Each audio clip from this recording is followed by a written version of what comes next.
Hey there, thanks for attaching the file. So first thing, just kind of going through the part here. Let's start from the beginning. So I'm going to drag this end part up. So first we have our original sketch, and you'll notice that there's 3 dimensions needed. If you show displayed degrees of freedom, it goes all over the place. So the best thing to do is use the coincident constraint, coincident, and select here, select your point, and put it to the origin, and it'll lock it in. It still shows 1 degree needed, which means basically it goes all over the place. So if you look at it, this point is actually not connected to there. So first, let's select that line to this point. Maybe not.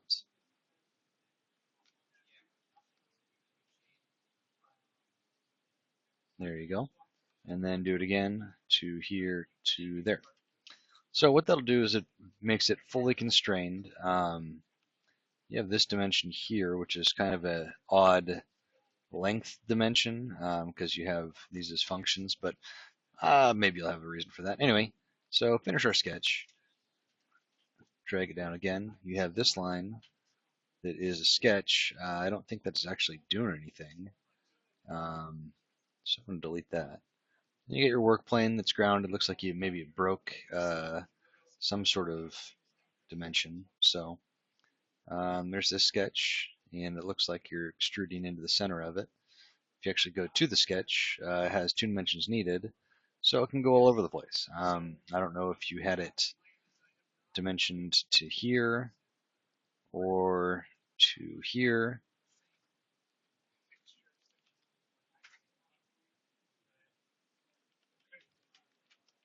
Hmm.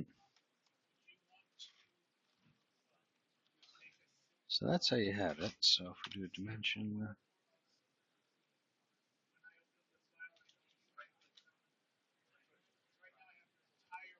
let's create a linear dimension.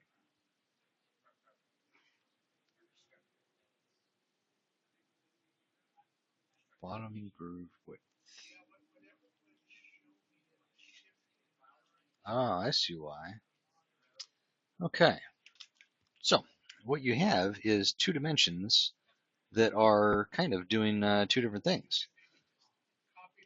So this dimension is dimensioning point to point, and this dimension is doing point to point. But then you have a line in between, so it kind of creates a racking situation, which is less than ideal. So when you're setting up these dimensions, probably where you're having problems, delete this guy.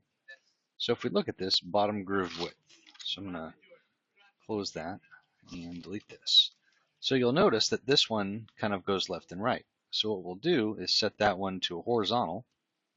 Then you can set this dimension from line to line at your bottom groove width. Now, if the difference is, if you do the line like that, it'll give you a dimension. If you do a line from point to point, it'll also give you a dimension. But let's say hypothetically, before we did that, now this line can kind of go all over the place. So it creates an odd situation. I would highly recommend not dimensioning from point to point, but line to line whenever possible. It just creates a lot less headaches. In a general practice, I would say do horizontal and vertical lines first. So you set it up like that, and then after the fact, you set up your groove width. So that way, then you can select this line and another line here, and then it'll create a reference dimension where you can then select this line, select the other line, and then those will always be equal and it'll always be in the middle. So that way we can set this one at 1.5 and this one's probably 1.5 as well. So set that one to here. So no matter what the size square changes, this will always remain in the middle. You could also do a vertical constraint from here to there. That'll work if you don't want to set up any dimensions. So to show you how that would look like, we'd basically delete everything. Now it goes all over the place. You set a line from there to there and a line from there to there. So that way there's no dimensions and it's fully constrained. So that way it'll stay in the middle of the part. So if we keep dragging down, again, go to the sketch and we'll check this out. So I might have deleted one of your other constraints earlier. I'm not really sure. let's see, back groove height. So we have this line, delete that. Not really sure where that came from, the other side. Yeah, probably. So if we project this one, again, you'll notice that you have some degrees of freedom needed. So vertical line there, no, just kidding. So it looks like this one is probably a line-to-line command again. So I'm going to delete that. Vertical, nope. What's this one called? Back grooved width. Okay, well, if we do this one in line with this one, I'm going to delete that.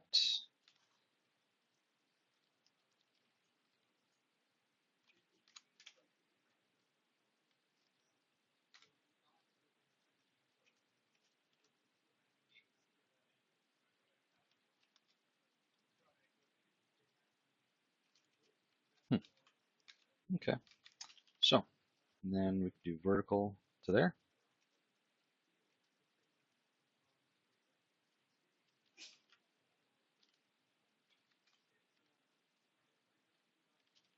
There we go.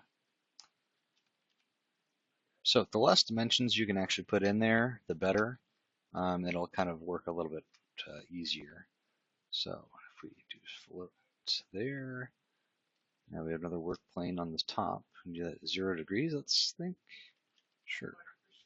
And another hole of 6. So that goes down, and you have your part. Now, it sounds like you're trying to export this as an STL. Not particularly sure what's going on with that, but if you do save as, copy as. Okay. So I don't know if you're just trying to, I think you said you only wanted 4 holes. So I'm guessing something like that. And then you would just do.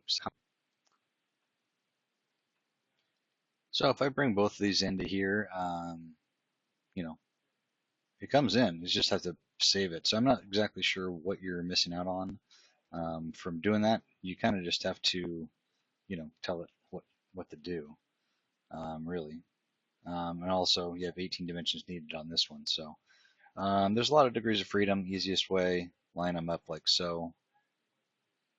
So now we're fully constrained. So make sure that you utilize those sketches. And again, if you're going to do something like this where, you have certain points, you can make them all the same, like so. So hopefully that gets you going and helps you out.